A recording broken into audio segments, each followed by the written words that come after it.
Boys and girls, this is the Undisputed Era. Adam Cole, Kyle O'Reilly.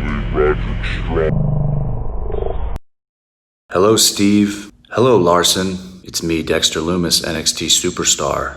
So here's my shout out to the Going In Raw podcast. Clever name.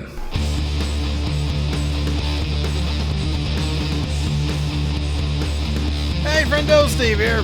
Yeah, Larson. Yeah, welcome back to Going In Raw, the only pro wrestling podcast you can be listening to right here at youtube.com/Steve and Larson, available wherever podcasts can be found. And, of course, taped live at the Twitch, twitch.tv/Steve and Larson. Want to give a shout out to everybody who hung out with us. What are you doing right there? You don't see it back there? What? Big Red, staying home. You know what? I'm just happy you have him in the frame. Oh, okay. And then you take it out of frame. That's fine. So, yeah, shout out to everybody for hanging out with us for Takeover. It was another wildly fun show, as Takeovers usually are. Yeah. And yeah, we'll talk about that now. We're here for you, right? Yeah, man, absolutely. One thing I got to do this. I forgot to send out my Steve notes. I guess the big, it was War Games, but obviously there's no title changes because the tag team champions. Wasn't any title matches. Yeah, there was North American Championship. American There was a title title match. change. That's right. Yeah, Gargano got his title change. back. Yeah, that's right. Correctly predicted that was going to happen. Mm-hmm. There was, and then we figured Shotzi Blackheart was all over the advertising for this. Instead, they give the nod to Raquel Gonzalez. However, you have to wonder. Probably one of the bigger stories coming out of this, Candice LeRae seems to have suffered an arm injury in the process. Who knows if this is the original planned finish? It wouldn't shock me if it was, given how strongly they've been booking Raquel Gonzalez in the lead up to this. She lost the ladder match to get the advantage. She ended up picking up the win here, but neither of us predicted that one. Really terrific match. Yep. So why don't you start talking about that, and I'll get the Steve notes out there. Get those notes out into the wild. So the show kicked off with the women's War Games match, Team Candice versus Team Shotzi. Shotzi, as we figured she got a brand new tank. Yes. And it's at least 50% larger than her other one. Beautiful. It's got a giant skull on the front. It's got a little cannon that shoots like projectiles, like little rockets. She shot one towards Dakota Kai after Dakota had made her entrance into the cage. So anyways, everybody makes their entrance out. Dakota Kai and Ember Moon start. This is one of those War Games or those type of matches where you can't even try for any sort of pinfall or submission until everybody's in the cage, and that actually came into play here during this match. And so no one bothers trying for pinfalls. They just try to beat the hell out of each other. And the fun of these matches is seeing who is the most creative in terms of inflicting violence unto their opponents. And I got to say, if we're going to put the women's match to the men's match head to head in that department, women won. Yeah, that was probably my match of the night, to be honest with you. Same. So someone will come in, change the advantage for the team who has numbers advantage, and just go back and forth. Eventually, Io, she makes her entrance. She's trying to bring a ladder into the ring, and Raquel's trying as she might to keep her out of the cage. Boots the door into her later as Io's trying to put the ladder in, clobbers her with that ladder, knocks her out. Io even tries to climb up the side of the cage. She gets knocked off from there. Toni Storm's holding a belt or something to keep the door shut. And so before she even gets in the cage, Io's getting beat up pretty good. Candice is the last one out. She steps up to Io as Io's getting up. And then Indy Hartwell comes from behind, lays out Io with a fist wrapped in chain. And then she helps Candice bring a bunch of chairs and garbage cans in the ring. So while Candice is laying into Shotzi with some kendo sticks, there's all sorts of action going on. Candice hits her finish on Shotzi, covers, but since Io hasn't been in the cage yet, he can't count the pinfall. So while that's going on, Io climbs up to the top of the cage, and she's got a garbage can with her. She puts the garbage can over her. This was terrific. And then leaps off the top of the cage and takes everybody out. Yeah, I thought that was a great spot. I was really happy she didn't try to do a moonsault from the top or a moonsault with the garbage can on her. It was just a really fun little spot. It was inventive, some great storytelling with Io not being able to get in, so she, takes a rather extreme method to get in. I thought that motivates her getting up there beyond just I'm gonna do it just to do it. There's actual real motivation for it. It was pretty great. Yeah. And from that point on, it was just violence, creative violence, a lot of really good stuff. There's that bit where Dakota Kai puts a garbage can over Io, and they hits the top rope double stomp. That looked like that sucked. That looked really rough. And then when she was trying, because right after that she tries, I think she's like probably trying to go for a pin but she can't do it with the garbage can on her. She starts trying to take the garbage can off her. And it's like stuck. And for a second I'm like, oh my God, where was Io's arm there? But she was fine. She was able to finish the match. Yeah. Shortly after that, so Ember Moon breaks up that pin when Dakota Kai finally gets the garbage can off Io. Shortly thereafter, Ember Moon sets up a couple chairs, and they hits a eclipse on Dakota Kai.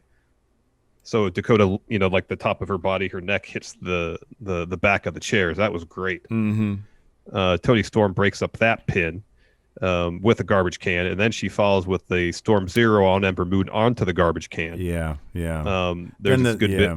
Sorry, go ahead.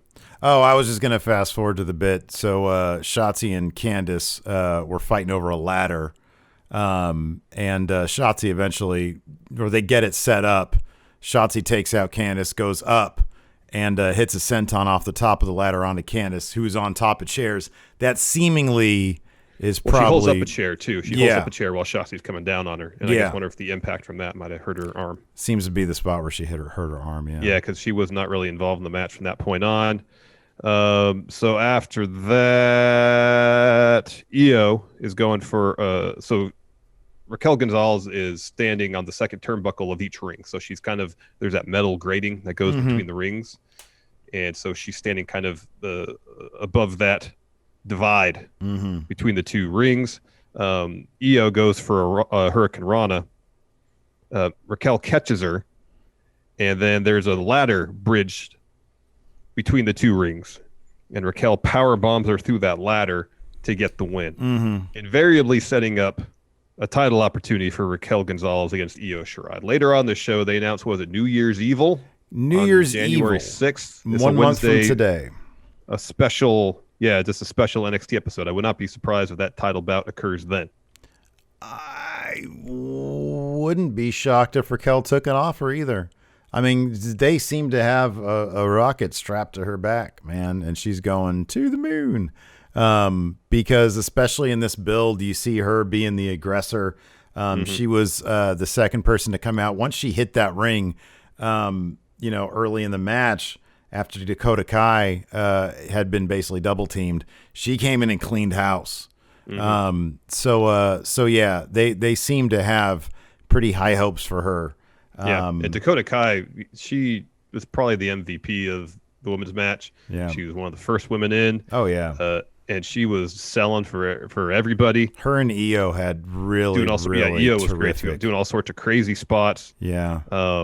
Really, really fun match. If you can't watch any other match on this particular War Games, watch this one. Yeah, I could see them. I mean, I don't know what kind of path you want to take. Ideally, honestly, what you do is you put the title on Raquel. Io probably should go to main roster at some point soon. Have her run back the feud with Rhea and have her beat Rhea before Rhea goes to main roster. And then you can have Shotzi take that title off Raquel Gonzalez. Because Shotzi's got to have that thing. I mean, probably, not too far in the future. After that, we had a Finn Balor video package, which where he basically just said, I forget what he said, but he said he's coming back. And so this Wednesday he's going to be. And then we got a tease later on of someone else coming back, Mr. Karrion Kross. That's right. Yeah, we got a Karrion Kross tease too. So I wonder if they're just going to put that title right back on him. New Year's Evil. Could be. Yeah. That could be, yeah. So next match was Tommaso Ciampa versus Timothy Thatcher. Thatch can. This was brutal in a different sense than the War Game matches. This felt like two guys who were actually just like fighting. Yeah, this was like just a Thatcher was bleeding grind. immensely from the ear. Yeah, it was one of those. Ear Yeah. got exploded. Yeah, it was a very Fight Club match. Yeah, it was. Yeah, it was very much so. So early on, Ciampa's trying to work over Thatcher's leg, and then Thatcher hits Ciampa right in the throat, starts working over the head, neck, throat area of Ciampa. Of course, he has missed significant time during his NXT tenure due to a neck injury. Mm-hmm. So at one point, Thatcher's going for a butterfly suplex, and Ciampa did like a crazy, I don't know if I've ever seen this before. So he has him, I don't know, he managed to flip over Thatcher and then land with all his body weight on top of him. Mm-hmm. It was a clever reversal. Maybe that happened. Anyway, they knock heads. Ciampa hits like 8 or 9 clotheslines in a row. Superplex gets a 2. Thatch right back to the throat. Mm-hmm.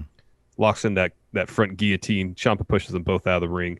Again, Thatcher goes for a shot at the throat. Ciampa ducks that, hits a bunch of moves, locks in the bulldog choke. And I think it was the knee that preceded the bulldog choke that busted open Thatcher's ear. Ciampa starts punching at the ear. Thatch fights up, hits a German suplex, ground and pound, another German suplex.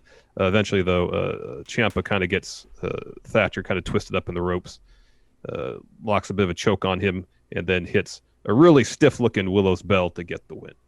Yeah. According to Jorge D, says from Triple H, Bobby Fish lacerated his elbow. They're checking to make sure it's not worse than that. I'm just sort of monitoring Twitter here just to see what else he has to say. See if there's any info on... Yeah, so Candice is getting looked at backstage. She's getting, according to Sean Ross Sapp, Triple H says Candice LeRae is getting her arm x-rayed and checked out. Confirms Fightful Select's report that it's feared to be a break. So maybe that sucks. Sorry, where were you in this match? Now we're at the strap match: Dexter Lumis versus Cameron Grimes. Oh yeah, hold on a second. Sorry, let's run that back a little bit. Thatcher and Ciampa had a great sort of stare down at the end, where it was like, respect from both angles to both men. No handshakes. They were as far as they could be on the apron. Well, they were literally leaning against the opposite. Exactly. Repost, yes. It was framed really wonderfully. And the Dusty Classic may or may not be coming back. Usually, I think it's in January or thereabouts. I mean, I think that's kind of do it whenever, but lately it's kind of been towards the end of the year, the earlier part of the next year. So it seems like there's a possibility we could get a team up here between the two of them, only for them to distrust each other and invariably turn on each other, probably in the finals. Yeah. So you're right. So the last one was in January, but before that it was March. Before that it was April. Was the finals? Yeah, I feel like they kind of do it whenever they want to. Yeah. Right. So yeah, I could totally see them. Making their. I mean, Ciampa. It could be a compelling team. They seem to really like Thatcher, but just enough to have him be the guy who puts other bigger names over at takeovers. Yeah, you got to get past that point. So he either has to go to being guy that wins at takeovers, or because Ciampa has nothing else to do because they can't seem to find anything for him, just put him in another tag team, this time with Thatcher. That could be a lot of fun. There's no other names on the roster that'd be like, oh, that's a great idea for Ciampa. Thatcher, I could see that as being a decent story. Yeah, maybe. But only, it's a springboard for them to have, like, to kickstart their feud all over again. Like, this isn't going to be a tag team that's going to be contending for titles or anything like past, maybe they win the Dusty Classic, but, that's part of me feels like they'll fall apart in the finals, but maybe they lose the championship match and then fall apart then. Yeah, it's one of those things that it should fall apart at any moment, but they just carry it out too long, and they might even win the championships, and then it just wraps up the champion. Because they have no tag division, so you might as well just put it on. I mean, them. they're bringing a bunch of teams up from NXT UK to bolster that tag division, so. We'll see. After that, we had Cameron Grimes versus Dexter Lumis in a strap match. Grimes brings his own strap, insists to the ref, "This is the strap we're using," and that's it. The strap for this match. Yes, of course, he's strapped in right before the ref can even strap Lumis in. Grimes jumps him. They brawl around the ring. This is a really fun match, really physical match. I kind of mentioned during the show, I feel like this could have been like a really solid NXT TV main event. Like just to really, really go, oh my God, did you see that main event last night? That was a takeover level. Because this the story of this, I don't know if it warranted being on a takeover, but that being said, this is really good stuff. I like both these guys quite a bit. Yeah. And I do kind of appreciate that they gave Dexter Lumis a win that he really needs, because you don't want him just to be the guy who puts over other bigger names at TakeOver. Yeah, because it seems like there's a lot of those guys in NXT. You know? I mean, you got Finn Balor in there. Finn Balor's not going to be taking losses. Ciampa's not the kind of guy at this point who's going to be taking losses, but they're still around, so, you know. Adam Cole's not going to take losses. No. But yeah, this was a fun match. There was a good stretch where the match was just all happening ringside even before the match even began. Finally does. Grimes gets the upper hand at one point and belly to back suplexes Lumis over the barricade. And then Lumis tries to do like a creepy, like reveal from behind the barricade, and Grimes just yanks him back over using the strap. The finish, Lumis, there's a chair in the ring. Grimes puts some Lumis on it, sets up for a cave-in. Lumis stands up, catches him, tries to lock in silence. Grimes escapes it. Lumis tries it again. Grimes escapes it again. In the process of all that happening, Grimes gets his feet kind of wrapped up in the strap. Lumis pulls the strap, takes out Grimes' feet from under him. He hits his head on the chair, and that lets Lumis lock in silence. Grimes tries to fight his way out. Lumis wraps the strap around Grimes' head. Grimes taps. What a weird feud. If you go back and think about, like, sort of, okay, what does Lumis accomplish here? What was the original motivation for this?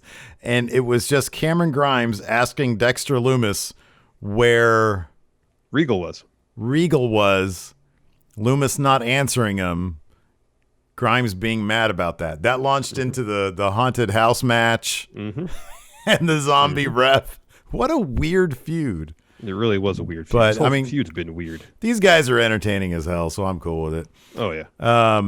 After that, and yeah, we mentioned this during the stream, Cameron Grimes can eat a loss right now easily and be right back up to the North American title scene tomorrow. Yeah. Might be unlikely given the winner of this next match, though. The match that for a second I forgot happened earlier. Leon Ruff versus Johnny Gargano. John. Versus Damian Priest. What, you think I'm going to stop doing that? No, I don't. So I really liked a lot of the stories going on here. It had a very underwhelming review. There was like 10 of these ghost faces in this match, which was, I don't know, kind of silly, but I understand. You want to get, you have to, I guess, figure out. You already have 3 guys in this match. You have to figure out another way to get Damian Priest to lose it, or to be knocked out, anyways. But this was wildly entertaining. Leon Ruff is a revelation, man. All the interpersonal story things going on here were really good. Like Priest kind of looking past Leon, but also kind of in a way wanting to protect him. Yeah. And Ruff in the match wanting to be taken seriously by Priest. You didn't want Priest condescending him, or being condescending towards him, sorry. And then Johnny in the middle of that trying to take advantage of all of it. Really fun stuff. There's this great bit where, early on, Priest is basically being dismissive towards Ruff, saying, hey, just stay out of the way, let me beat John. And then Ruff's like, no, and starts taking the fight to him. For a brief stretch, Ruff and Gargano are double teaming Priest. Both knock him out of the ring. Gargano falls with suicide dive, and John tells Leon Ruff, hey, go hit one yourself. John. And Ruff's about to do it. Johnny gets on the apron, slingshot spear.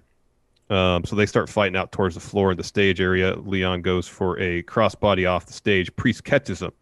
And again, just like, hey, what are you doing? Just stay out of my way. Let me do it. He turns around. Ruff clocks Priest from behind, and then Priest razor edges Leon Ruff through the barricade. Knocks the whole wall panel down. It just completely collapses, and his reaction was great. It was awesome. Yeah, everybody's reaction to this was great. The refs come out, they take Leon Ruff to the back, but like Priest, like he was contrite. He said sorry. Yeah, and that has to be this next feud. It has to be, and it'd be great. Damian Priest can move on. He can get the final win, but one clean win over Damian Priest for Leon Ruff You mentioned it during the stream. It's the Razor 1, 2, 3 Kid thing. Yeah. And you have the story already built. It's babyface versus babyface. Leon Ruff basically has to, get aggressive with Damian Priest so that he can prove to himself, I'm a guy to take seriously. So yeah, I think that's got to be a story that they explore more, because you don't need a title. You have a good story there. Exactly. So after all that, Johnny takes advantage of Priest being distracted by all that. Unloads a lot of offense. Ruff then, after he's taken backstage by the refs, makes his return, hits Johnny with a crossbody after jumping off Damian Priest's back, takes out both of them with a step up, sent onto the floor. It follows with the crazy spinning cutter thing. I can't even describe what he did. Weird springboard twisting. Spun at least 180 degrees in midair, like horizontally. He was parallel to the ground when he did the spin, and then hits it was like they show the replay of the senton like 3 times, but I want to see that cutter again. I want to see. Yeah, they didn't replay it. I want to see that. That's got to be his finish. It should be. I don't care about because his finish is a splash, isn't he? His finish frog splash. Yeah, frog splash. Yeah, dude, give me that weird twisting cutter thing, because that can come out of nowhere. Yeah. So towards the end, where am I? Okay, so a bunch of ghost faces come out. Yeah, like at least 6 or 7. Yeah. So Priest is fending them off. He hits a step up tope to one side of the ring on a bunch of ghost faces, launches himself over the ring post, takes out the rest of them. Gargano tries to hit him with a suicide dive. Priest catches him, choke slams him on the apron, puts him back in the ring. And pretty much as soon as Johnny rolls back in the ring, Leon Ruff hits him with a frog splash, and Priest has his back to it, turns around, realizes what's happening, runs in, breaks up the pin. Priest goes for reckoning. Johnny escapes that, hits with a super kick. Priest hits him with 2 spin kicks, sets up for reckoning kind of against the ropes, and another ghost face comes out, hits him with a lead pipe.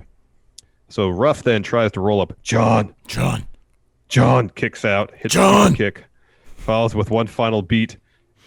John wins. Your new North American champion, John. Third time, I believe. Yeah, 3 time. Yeah. And so we get a bunch of replays. We're up on the top of the ramp, and the lead pipe ghost face removes the ghost face mask, and it is Austin Theory. And he even says it was me, Austin. All day superstar. We kind of called this a while ago. That it would be both him and Indy, because one of the ghost faces was clearly a dude. A clean slate for Austin Theory. He's going to now go down the Gargano way. Maybe it'll inject some personality in the guy. He's already a pretty decent wrestler.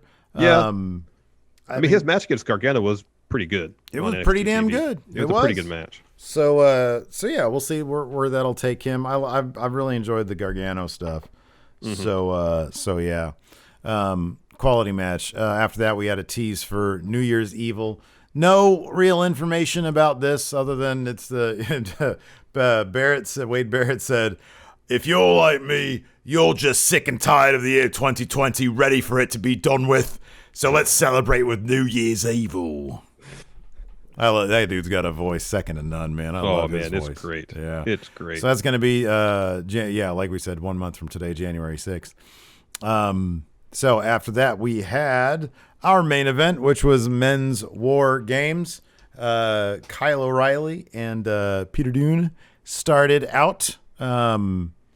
Let's see here. And they just started doing a bunch of cool wrestling stuff. There was some joint manipulation. O'Reilly and Pete Dunne, the beginning and even especially towards the end of this match, was so damn good. Give these guys like a 60-minute Iron Man match. We were asked during the they really do seem to be. I'm really glad that if Undisputed Era is going to be sticking around NXT for a little while, refocus on Kyle O'Reilly, making him into more of a singles guy. I'm totally fine with that. Who got the pin here, Yeah, absolutely. And when we were asked who's the MVP of the match, it's either going to be Pete Dunne or it's going to be Kyle O'Reilly. Both these guys put in some really fantastic performances, especially Pete Dunne.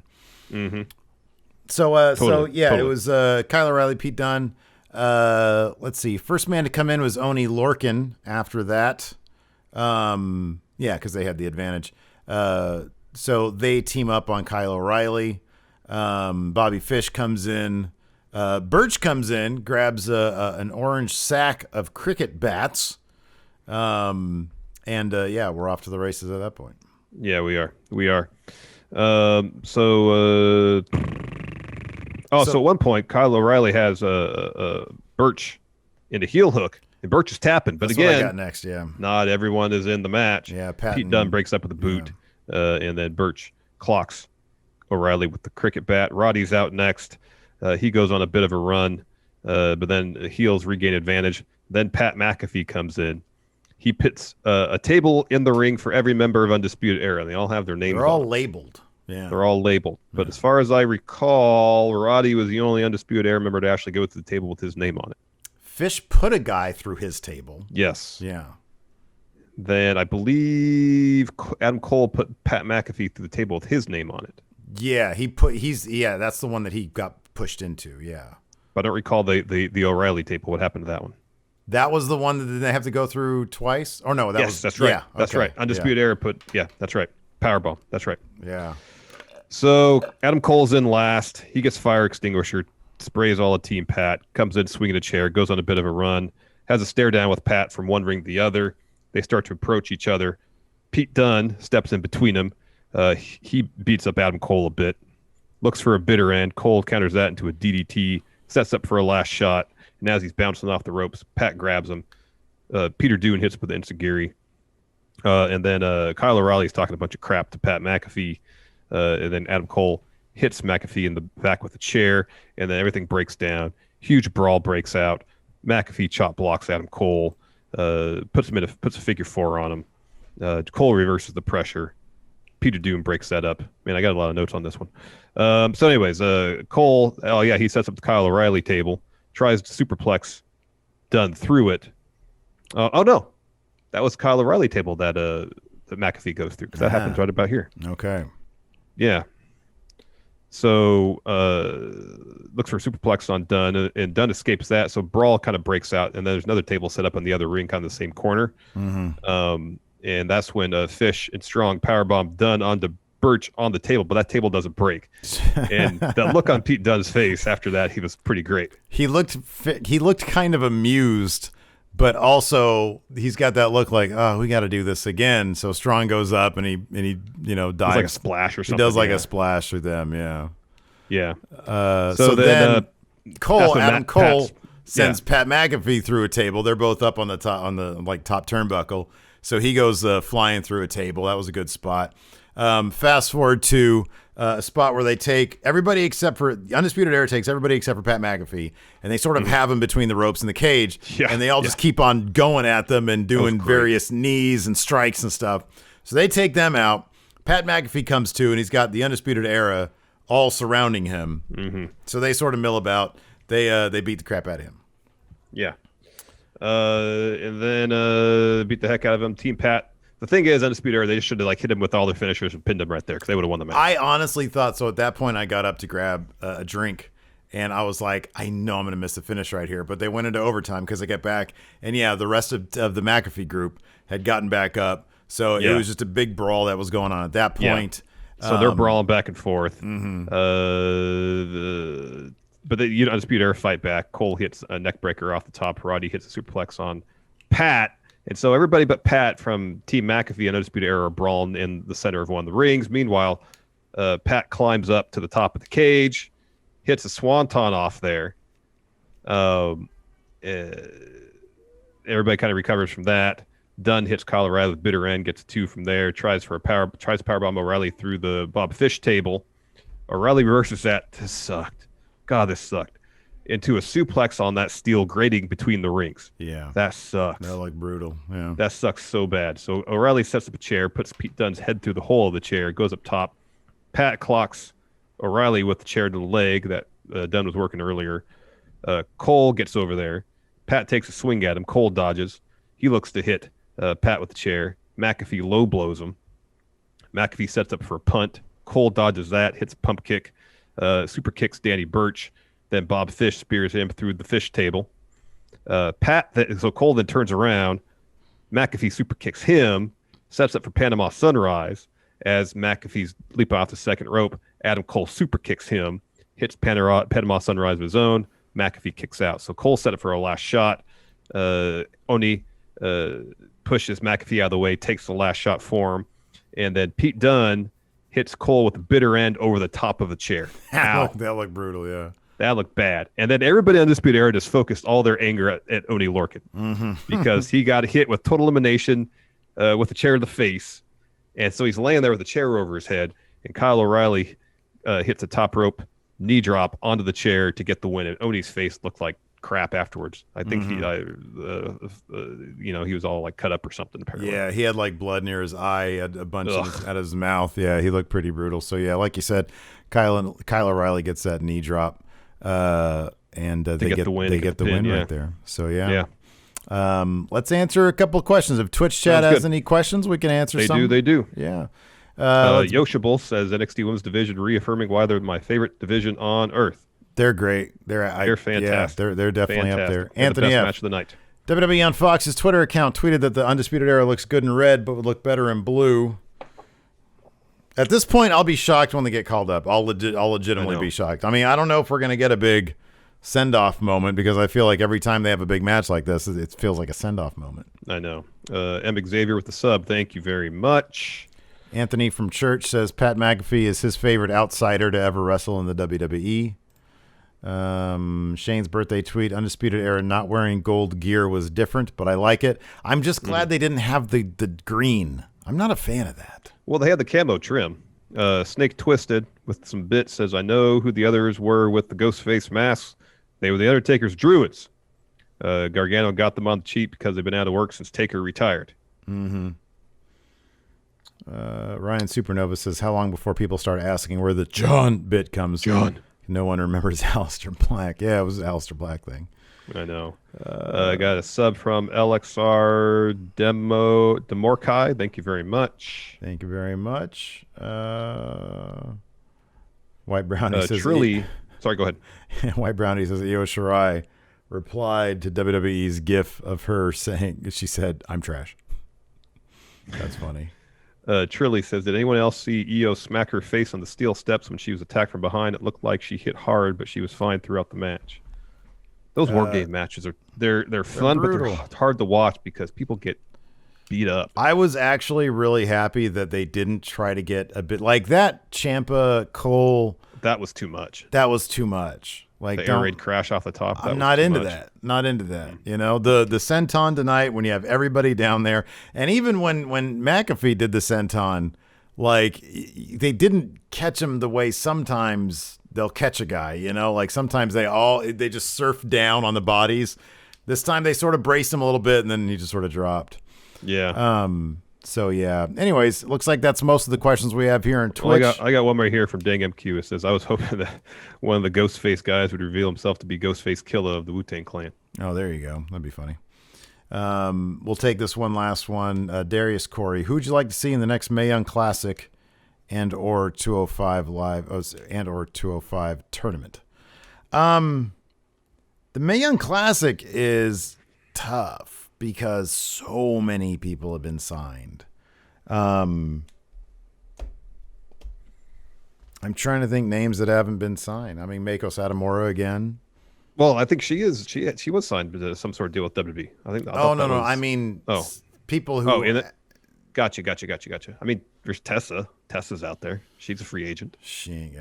There's been so much chatter about nobody wanting to sign her. I know. Names, and I understand why.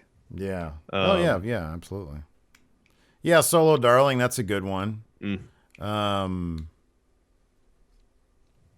I mean, Jordan Grace is with Impact right now. Like she's signed. That's the thing. Yeah. Snare Freak asked, ready for Tuesday. That's a question directed mainly at you, I think. Yeah, I'm ready. Are you hyped though? Yeah, sure. Should be fun. I'm gonna sit through 2 hours of Impact, knowing full well I'll probably get 3 minutes of Kenny Omega. Yeah, right. Yeah. That's my expectation. I know that. It's fine. White Brownie with the Rumble creeping up. Power rank the final four for both men's and women's Rumble matches. Charlotte, Bayley, Bianca, Shayna. Big E, Keith Lee. Mm-hmm. I don't know if they put Edge in it again. I don't even know if Edge is going to be ready. I think January would be about 8 months. Yeah. Screw it. I'll say Edge. Okay. And then you got to have Orton in there. And then, and then you got to put Orton in there. There you go. They cancel each other out. And then Big E takes out Keith Lee. Didn't I have a different name? Was Keith Lee my name? Who do I want to win the Rumble? Who do I think was going to win the Rumble this year? Because it's not Big E anymore. I don't know. Be someone from Raw. Yeah, I don't know. So I said Keith Lee. I can't remember who you said. Yeah, Jorge D says, "Oh my gosh." Oh, Sheamus. Well, I know you said you want to have Sheamus versus Drew at WrestleMania. I think Sheamus makes sense. I think Sheamus totally makes sense. Is it? I mean, would I mark out big time for him as much as like Keith Lee? Hell no. Or Big E? No. God no. All right, let's end on this. Mr. Biff Top Johnny wants us to do going in raw math on Pat McAfee. Okay. So being good. So in ring. I mean, for a guy who's not a full-time professional wrestler, he's actually pretty decent. Yeah, I'd give him a 6. Yeah. Look. He just looks like a dude. Yeah, 5. Really? A 5? You're going to give him as much as a 5? Well, like 5 is literally average. It's middle is the median. He ain't average. Okay. I mean, look, what's his ring gear? Jeans? Like, I literally saw his ass crack tonight because he doesn't have regular ring gear. I'm giving a 3 for look. Wow. Okay. All right. Fair. I'm not saying that he's not athletic or whatever. I think he is. He just doesn't look like a professional wrestler. Okay. So I'm going to give him 3. Promo. Okay. So here's the thing about promo. I think he's a capable promo. However, I found what he's done lately pretty boring. If he has been the guy, I mean, this is it. There's more than just him that goes into a promo. There's the material he has. I don't know who's giving him this stuff, or if it's him. He's capable on the mic. He is, yeah, and in fact, he is in terms of delivery. He's better than a lot of wrestlers. He is. Yeah. I'll give him a 7 for promo. Yeah, I was going to say 7. So that's 5+ right there. Yeah. All right, kayfabe. I mean, he hasn't won a match. The only time he's looked like someone who could legitimately win a wrestling fight is when he punted Adam Cole when Adam Cole was being held back. He's never had like a jobber match or anything. No. Kayfabe, at this point, he's got to have a donut. He's never won anything. He hasn't won anything. So... and then legacy. It's kind of too soon to tell. I would say that his legacy is definitely going to be better than.